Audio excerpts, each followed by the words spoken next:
juntos novamente para seguirmos com o estudo do livro Obsessão e Suas Máscaras, da doutora e pesquisadora Marlene Nobre.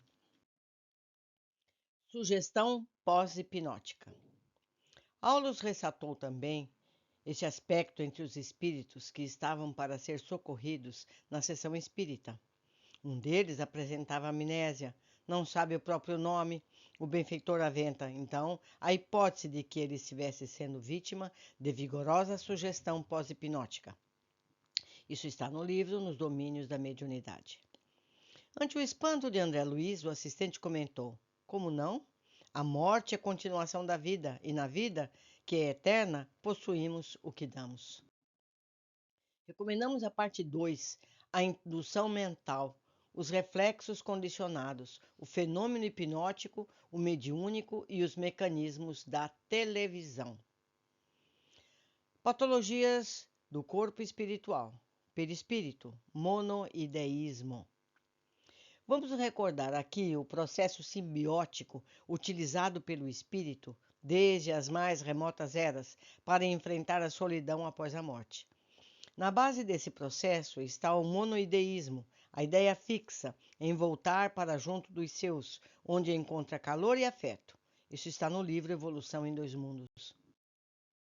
Assim, o homem selvagem que se reconhece dominador na hierarquia animal, cruel habitante da floresta, que apura a inteligência através da força e da astúcia, na escravização dos seres inferiores que lhe avizinham a caverna, desperta fora do corpo denso, qual o menino aterrado, que, se sentindo incapaz da separação para arrostar o desconhecido, permanece tímido ao pé dos seus, em cuja companhia passa a viver. Noutras condições vibratórias, em processos multifários de simbiose, ansioso por retomar a vida física que lhe surge, a imaginação como sendo a única abordável à própria mente. Nessa fase, não tem o apoio do suprimento espiritual para pensar em termos diferentes. O espetáculo da vastidão cósmica perturba-lhe o olhar e a visita de seres extraterrestres, mesmo benevolentes e sábios, infunde-lhes pavor, crendo-se à frente de deuses bons ou maus, cuja natureza de próprio se incumbe de fantasiar, na exiguidade das próprias concepções. Mantém-se assim vinculado à choça, aos seus, e não tem outro pensamento senão voltar.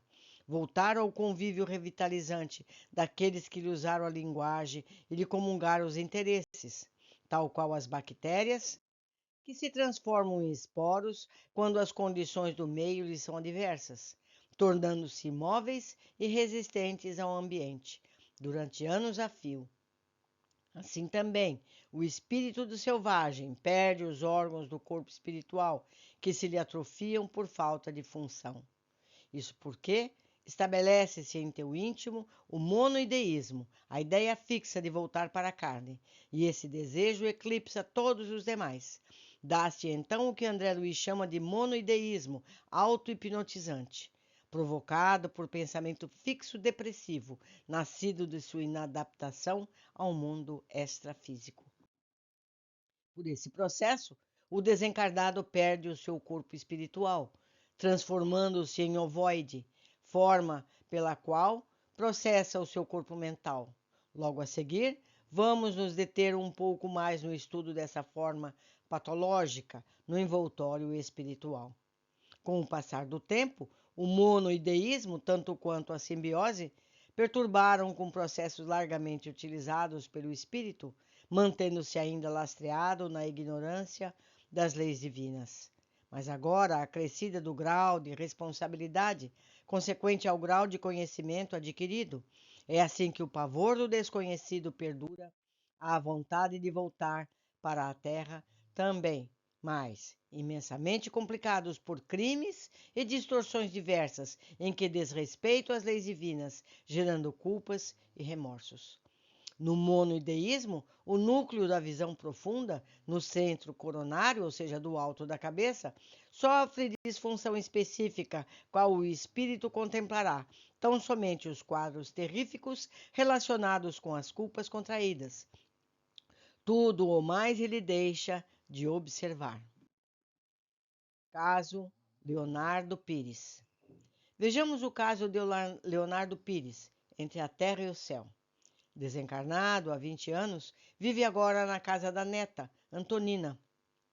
Apresenta-se como um velhinho, conforme seus últimos dias terrestres. A mente dele está fixada em recordações que o obcecam. Após sondar-lhe o íntimo, Clarencio explica que, quando jovem, foi empregado do Marechal Guilherme Xavier de Souza e hoje conserva a mente detida num crime de envenenamento que cometeu quando integrava as forças brasileiras acampadas em Piraju, no Paraguai. Enciumado, sentindo-se preterido pela mulher leviana com a qual se relacionava por causa de um colega de farda. Leonardo idealizava o crime e executa-o, utilizando vinho envenenado. Como as tropas deveriam seguir rumo ao Paraguai, o caso é encerrado sem maior investigação. Leonardo segue em frente, convive por algum tempo com a mulher que fora pivô do crime, mas, de regresso ao Brasil, casa-se deixando vários descendentes, entre os quais Antonina. No leito de morte, reconhece que a lembrança do crime castiga-lhe o mundo íntimo, centralizando todos os episódios apenas este. No além, o monoideísmo persiste. Com o olhar de louco, segue a única imagem que lhe vitaliza a cada dia, a memória ao influxo da própria consciência que se considera culpada.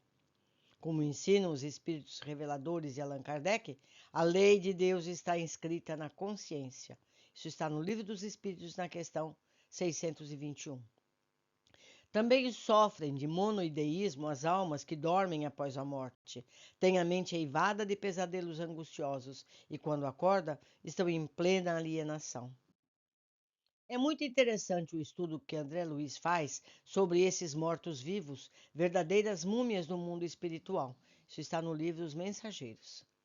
Como já vimos, na criatura reencarnada, quase todas as perturbações congênitas da mente estão relacionadas com as fixações que as antecederam na volta ao mundo. Aqueles que fracassaram retornam à vida terrena fazendo parte da vasta área dos neuróticos, dos loucos, dos mutilados, dos feridos e dos enfermos de toda a casta. E só as lutas na carne vão processando a extroversão indispensável à cura das psicoses de que são portadores. Isso está no livro Nos Domínios da Mediunidade. Parasitas ovoides. Espíritos existem que perdem a forma humana de apresentação do seu perispírito, surgindo como esferas ovoides. Nas regiões inferiores, onde André Luiz esteve, em missão de paz, em companhia do instrutor Gúbio, o que são escritas no extraordinário livro Libertação. Grande número de entidades transportava essas esferas, como se estivessem imantadas suas próprias irradiações. O médico desencarnado explica que esses ovoides são um pouco maiores que um crânio humano, variando muito nas particularidades. Alguns denunciam um movimento próprio, como se fossem grandes amebas. Outros parecem em repouso, aparentemente inertes, ligados a um halo vital de outras entidades. Isso está no livro Libertação. Gúbio lembrou que o vaso perispirítico é também transformável e perecível, embora estruturado em tipo de matéria rarefeita. O espírito, ao atingir mais alto grau de perfeição, pode ter uma segunda morte, a perda do organismo perispirítico. André Luiz recordou-se de ter tido notícias de raros amigos que tiveram essa segunda morte por atingirem mais alto grau de perfeição no dever bem cumprido. Um tipo de transformação muito antiga, a miniaturização, que consiste nas operações redutivas e desintegradoras dos elementos perispiríticos. Todos os espíritos já passaram por ela, um número incontável de vezes, ao reingressarem no mundo pelas portas da reencarnação. Mas Gúbio ressaltou aquela outra espécie de ovoidização pela qual passam um dia os desencarnados ignorantes e maus, transviados e criminosos, pela densidade da mente, saturada de impulsos inferiores, não conseguem elevar-se e gravitam em derredor das paixões absorventes que, Por muitos anos, elegeram em centro de interesses fundamentais. Isso está no livro Libertação. Já no livro Evolução em Dois Mundos, André Luiz explica que inúmeros desencarnados, empolgados pela ideia de fazer justiça com as próprias mãos ou apegados a vícios aviltantes, por repetirem infinitamente essas imagens degradantes, acabam em deplorável fixação monoideística, fora das noções do espaço e tempo, sofrendo então enormes transformações na morfologia do psicossoma. Por falta de função, os órgãos psicossomáticos ficam retraídos e surge a forma ovoide. Isso está no livro Evolução em Dois Mundos. Atingida a forma ovoide, permanecem colados àqueles que foram seus sócios nos crimes, obedecendo à orientação das inteligências que os entrelaçam na rede do mal. Por isso, servem as empreitadas infelizes nos processos de obsessão. Nesses casos, os parasitas ovoides agem como a Scuma carcini, que, provida de órgãos perfeitamente diferenciados na fase de vida livre, enraiza-se depois nos tecidos do crustáceo hospedador, perdendo as características morfológicas primitivas para converter-se em massa celular parasitária. Qual a situação psíquica desses ovoides? Gúbio esclareceu André Luiz que a maioria deles dorme em estranhos pesadelos, incapazes de exteriorizações maiores. São, na verdade, fetos ou amebas mentais, mobilizáveis, contudo, por entidades perversas ou rebeladas. Pode encontrar isso no livro Libertação. O que acontece com esses esferoides vivos, tristes mentes humanas, sem apetrechos de manifestação? Como ficam na reencarnação? Assim como a semente jogada à cova escura vai formar a árvore adulta, os ovoides vão se desenvolver, normalmente, como embriões e fetos humanos, formando o novo casulo de carne, na companhia de sócios e desafetos, usufruindo a abençoada oportunidade de se acertarem ante a lei universal do amor. Caso abençoada maternidade. Qual Dante Alighieri, no século XX, André Luiz penetra as regiões mais profundas do inferno, eis uma de suas descrições. À frente, numa distância de dezenas de quilômetros, sucediam-se furnas e abismos, qual se nos situasses perante imensa cratera de vulcão vivo, alimentado pela dor humana, porque lá dentro turbilhões de vozes explodiam, ininterruptos, parecendo estranha mistura de lamentos de homens e mulheres e animais. Tremeram-me as fibras mais íntimas, e não só em mim, mas igualmente no espírito de Elói. O movimento era de recuo instintivo. E ante o assombro da explicação de Gúbio, a seguir. Amontoam-se aqui, como se fossem lenhos secos, milhares de criaturas que abusaram de sagrados dons da vida. São réus da própria consciência, personalidades que alcançaram a sobrevivência sobre as ruínas do próprio eu, confinados em escuro setor de alienação mental. Esgotam resíduos envenenados que acumularam na esfera íntima através de longos anos vazios de trabalho edificante no mundo físico, entregando-se presentemente a infindáveis dias de tortura redentora. Essa descrição está no livro Libertação. Descendo alguns metros nessa cratera, encontraram uma mulher muito magra, estendida no solo. Estava cercada de 3 formas ovoides, diferenciadas entre si nas disposições e nas cores, justaspostas ao seu perispírito. Segundo André Luiz, esses ovoides eram constituídos de matéria semelhante à gelatina, fluida e amorfa. Caso da mulher ciumenta. A mulher registrou a aproximação dos visitantes, clamando pela presença de Joaquim, enquanto André Luiz auscultava os ovoides, ouvindo das 3 frases com pedidos de vingança. Gúbio analisou a mente da pobre senhora. Não foi difícil o diagnóstico. A mulher estendida no solo, em tristes condições, fora a senhora de engenho, esposa de Joaquim, que antes do casamento tinha um relacionamento com uma das escravas, no qual resultaram 2 filhos. Como o marido continuasse a manter a escrava e os filhos na fazenda, a esposa, tão logo se inteirou da verdade, agiu de forma violenta. Separou a mãe dos filhos, vendendo-a a uma região palustre, onde veio a falecer de febre maligna.